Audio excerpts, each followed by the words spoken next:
So, welcome to our live show tonight. I'm Ken Edmonds with Traveling with the Chair. If we're meeting for the first time, I share videos and information on travel, especially for those that travel with disabilities, but also for their families and friends that travel with them. On tonight's show, we have with us Cody Jennings from the Skagway Visitors Bureau, and she's going to talk to us about the amazing things there are to do in Skagway. And Cody, to start with, why don't you give us a little bit of your background? Sure. Hi. Thanks for having me, Ken. I really appreciate the opportunity. Well, let's see. So I am the tourism director for the municipality of Skagway. I get to oversee all the tourism efforts for the whole town of Skagway. And we also run our local visitor information center. So we operate year round, offering services, visitor guides, just information for anyone coming into Skagway, whether you're driving in on the Klondike Highway or you've arrived on the Alaska Marine Highway, if you fly in, or if you're lucky enough to cruise in. We are here to just share all the wonderful things that we know and love about Skagway. I've lived here for, we've got to be coming up on 28 years now. So lots of experience here. I am passionate about Skagway and just love this community and super happy to be sharing it with you and all your followers and any of our visitors that come in. Yeah, I appreciate that. And so you say you moved to Skagway when you were a baby? Not quite. So if I'm coming, we'll pretend like I'm a first-time visitor to Skagway, and we'll pretend like I got there on a cruise ship, though it won't happen this year. So what are some of the things that are right at the top of the list of what I should try to see and do while I'm in Skagway? Well, so I'm going to diverge just a little bit here. I think it depends on the person. I'm really thrilled and proud to say that Skagway has some history to offer. They've got a lot of active adventure and even some museums and some of our history and culture and stuff. And so I think we have a lot of different travelers that are looking for different things, but depending on what you're looking for, we've got a lot we can share.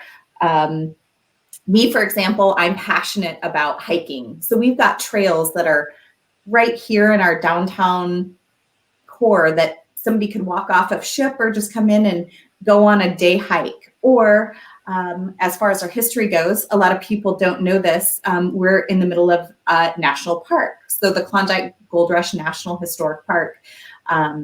So there's a lot of history and museum talking about all of the things that, sort of set Skagway on the map. And then you can tie the two together. We've got the Chilkoot Trail, which is an outdoor museum. The Stampeders going to the Gold Rush, they hiked over it. People can do that today. So I think that there's all sorts of things that people can do. And then if you're so inclined, you go visit the museums, or we've got a wonderful theatrical hour-long sort of vaudeville style show for folks that are interested in theater, and it tells our history in that medium. So you can tell I'm a little excited about it all. We're missing all of these things right now. So. Well, and I'm sure you are, and I'm sure you're missing the visitors. I did a little bit of research in preparation for this, and and for those that are interested, in the comments down below, you'll see it. But my first introduction to the Skagway area was a John Wayne movie, North to Alaska, which dealt with them going up over White's Pass and having to carry the gear and all of that up. Yeah. And a lot of people don't realize that the drive up that people make, or the train ride that people take now, is very similar to what people had to pack a ton of gear to get up. And in the wintertime, I can't even begin to imagine the challenge that posed. Exactly. just even doing it in the summer and you don't have all that gear. Yeah. I don't think I could do it without any gear on except just my clothes and my walking shoes. So anyway, I get off the ship, and let's say I'm an active person. You mentioned hiking. What else is there for an active person to do in Skagway? Well, so goodness. Let's see. I mean, we've got water adventure. There's an ocean raft. It's sort of like a Navy SEAL boat. They get in there in their full-on Mustang suits, and you can go cruise down the fjord at sort of a rapid pace. There's folks can combine the history with the railroad and go up to Fraser and kayak, or they can take the train up, maybe not quite as far, and do a hike out to a glacier. We've got one of the really fantastic zip line out in Dyea, horseback riding out on tidal flats. Let's see. I think that we've got some ATV options. Just anything, people that are looking for that outdoor experience, in Alaska, and glaciers and mountains. And it's just really spectacular. It is amazing. And I've had the privilege, Cody and I were talking earlier, the fact that I've had a couple of times I've been able to visit Skagway, and I've driven into the Yukon Territory. And what I can say is Skagway itself is stunningly beautiful. It's a very small town, but a very gorgeous setting. The huge, very steep mountains on both sides. The canyon that leads out is amazing. And I could see, hiking or those kinds of things being very, very interesting. Seemed like I saw something about whitewater rafting on. Is that something that there is there? There is. And so again, another tying your history with the active adventure. So folks can hike the first 2 miles of the Chilkoot Trail. So that's what we talked about, the famed, the folks going over the Chilkoot Trail. And so they can hike the first few miles of it, and then they board a whitewater raft and float down the river. So they're really tying all of our history and all that natural wonder together. So it's really impressive. Yeah, I am sure I would love that. We have with us, I just see Kathy Rogers popped in. She said she's coming to Skagway in June of 2021 by cruise. She's going to be there from 7 a.m. to 9 p.m. And her husband is interested in the train, and she's a nature and amateur photographer. And I will say this, I'm gonna get my answer in first, and then I'll let Cody talk. Cody's a real expert, especially on the train, because given her background. But I am here to tell you that if you're interested in photography, the train's going to be a great choice, because you guys can take the train and the scenery is just, it's breathtaking. Your thoughts, Cody? Well, I'll tell you, Skagway really lends itself to the photographers. So just a little touch, you sort of touched on it a little bit. Our downtown historic district is, we've got boardwalk lined streets, and a lot of the buildings date back to the Klondike Gold Rush. And so it's just this really wonderful, picturesque, wonderful downtown core, lots of great photo opportunities. Whether you're hiking, we've got a lot of viewpoints for photography. Again, you said from the train, but we also have the Klondike Highway that sort of parallels the route of the train. So if you were so inclined, you may rent a car and drive up the Klondike Highway, and you can sort of marvel at the train from a distance. It's not directly next to it, but if you've got a suitable camera, it lends itself to some really wonderful photography options. And then I think you mentioned one of the places that you've been is the Emerald Lake, and it's up in the Yukon. That is just one of the most picturesque places that you can imagine. But then going on into Carcross into the Yukon, again, the world's smallest desert. I don't know if you've made it past that. Look, you got to go to Carcross Desert. I mean, how could you drive by it and not stop? Well, if you blink, you might miss it. It does go by fairly quickly. And you know, maybe if you've been to Carcross lately, maybe you'll know the answer, because the first time we were there, we didn't go into Carcross the last time. We just went on to because we had kind of a short time frame.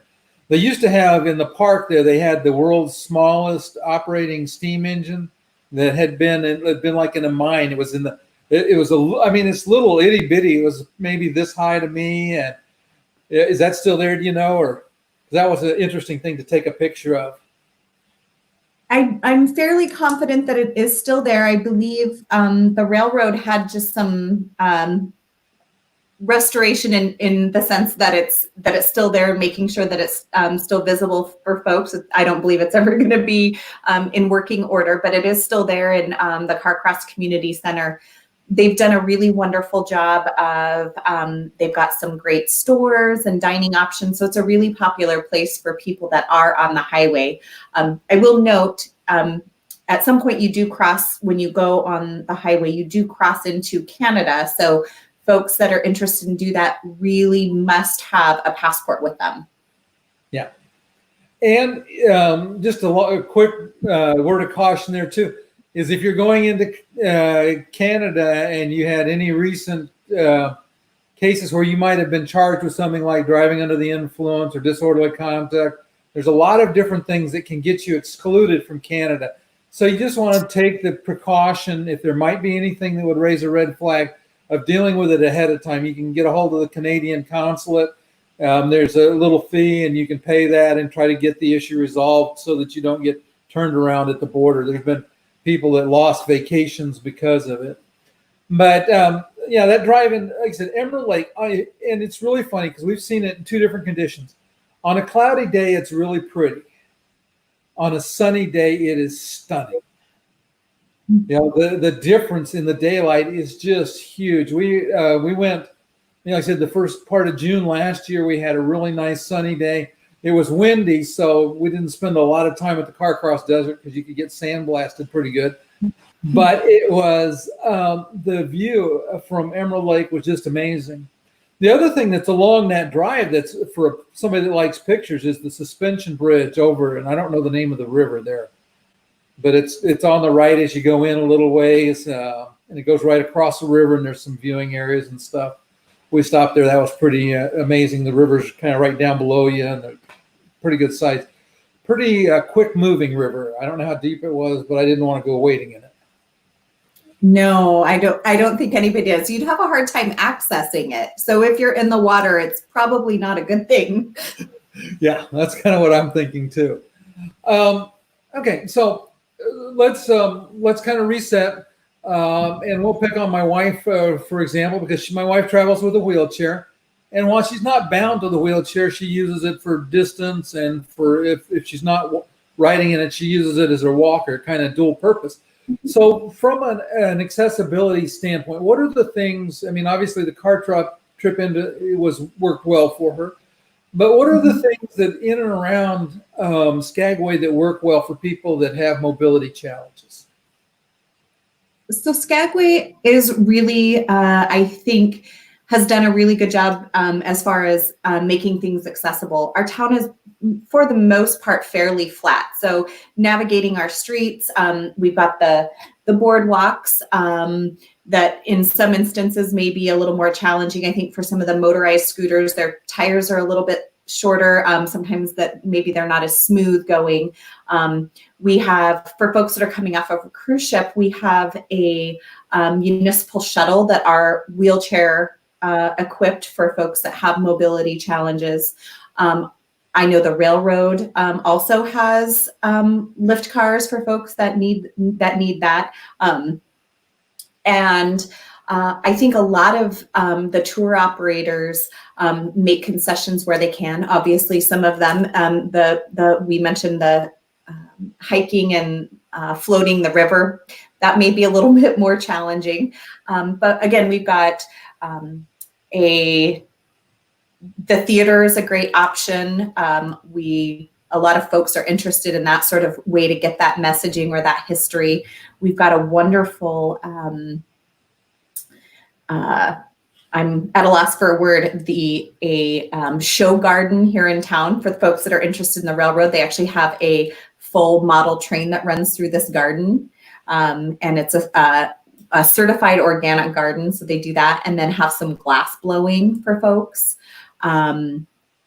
We've got a lot of the guided tours here in town. Our Park Service, they do some walking tours in town that would accommodate that folks that maybe need a little more challenge or a little more time getting around. And yeah. No, that sounds very interesting. And that's one of the things we haven't done both the times we've driven in. So we haven't spent a lot of time in town.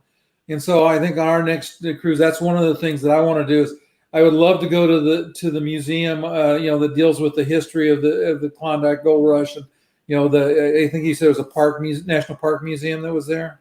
Did I get that right? We have quite a few museums. The National Park Service has a main museum, but then they have a few sort of satellite facilities that are telling different stories. And then the municipality has their own museum. So for those folks that are interested in experiencing some of those and hearing a lot of not just Skagway history, but some Alaska history, it's really informative.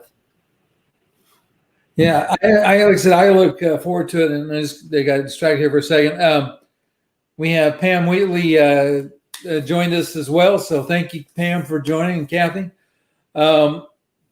So now let's say that I've been a couple of times, and what are some of the, let's say, maybe more esoteric things that somebody might do that's been there and they've done all the usual cruise ship stuff. Now they're coming back and they're looking to kind of move beyond the train and the drive into the Yukon and the the museums in town, and maybe not. Well, I guess the question would be is, are there things that are not super active that are for people that have been there several times that might be something they might have overlooked? I guess is the question I'm asking. I think there's all sorts of little hidden gems. I'll give you, for example, we have a very large sculpture museum here in town, and it's all bronze sculptures, and they're more than life size, just wonderful. And it's was put together by a gentleman that was actually a dentist here in Alaska, and it was sort of his passion, and came and did this. And it's sort of a little bit off the beaten path. A couple of things that I always tell people is I'm a big foodie. And so going and sort of trying out, the seafoods and different things like that. And a lot of our places are locally owned and run. And so we've got a distillery, for example, and it's in an old airplane hangar, and it's just got all of these wonderful local artifacts and different things like that. And the family has a wonderful story. We've got one of our local, it's the Gold Rush Cemetery. And so you can go through and there's a really wonderful story, a guided tour that they give through the cemetery and talking about really what life was like in Skagway for residents. We've got there's some gold panning. I think that folks are very interested in doing. You can, even if you're so inclined, you can get on a helicopter and helicopter up to a glacier and go on a dog sled on a glacier. That one is very off the beaten path. And certainly there's limited options for doing it, but certainly a popular one to get that full Alaskan experience.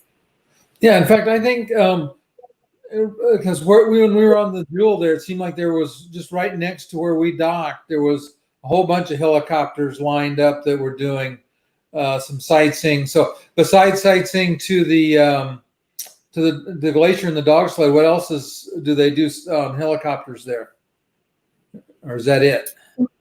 So most of them fly and give the tour of the area and the mountains, and obviously you can see the glaciers, but not all of them land for you to go and meet the puppies and go on a dog sled tour. That's we sort of touched on that earlier in our pre-conversation. Just really like Alaska's known for dog sledding, and we have a team. Actually, one of the tours here in town, out in Dai, there's a gentleman that runs in the Iditarod every year, and he summer trains his dogs here in Skagway. So the puppies are the wonderful little treat for after the tour. You get to go cuddle some Alaskan fur balls, but that's a big attraction, especially for families, dog lovers. And I would say for those of you that never have done that, that was probably our favorite excursion we did when we went. I was telling Cody that when we went up into the Yukon Territory, Michelle Phillips has at Tucci Lake has a dog sled operation, and it was amazing. I never realized how much those dogs wanted to run until we were there, and they were all howling that it was their turn and they were being cheated. And as Cody mentioned, the little puppies are so cute. The interesting thing was I always pictured Huskies as being bigger dogs, but they're really very small. I don't say small, not like Chihuahua small, but they're not big dogs. They're not like the Siberian Huskies you see, or they're probably not even the size of a German Shepherd.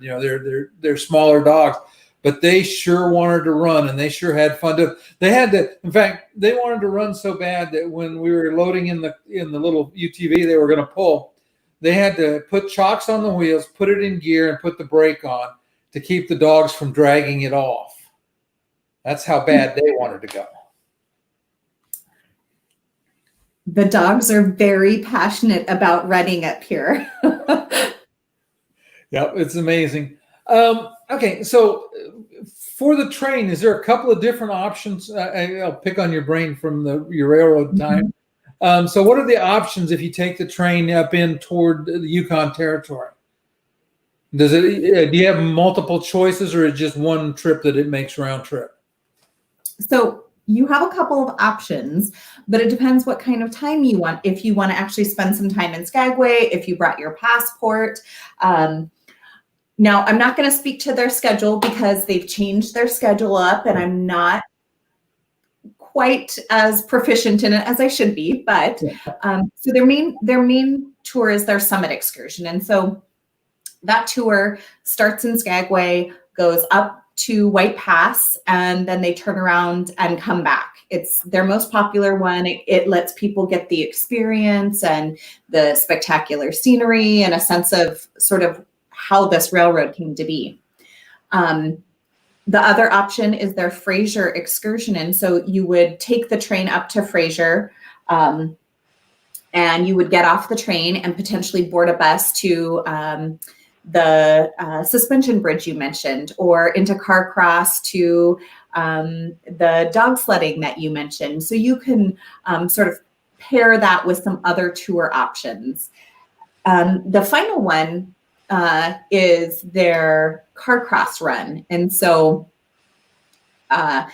this trip goes all the way to Lake Bennett, which is where the Chilkoot Trail ended. And I think that they do a little walking around, and maybe you have a box lunch. I think they're still doing that. I should have checked that for sure. And then it continues on to Carcross. And then I think you can either come back by a bus or you can come back by the train.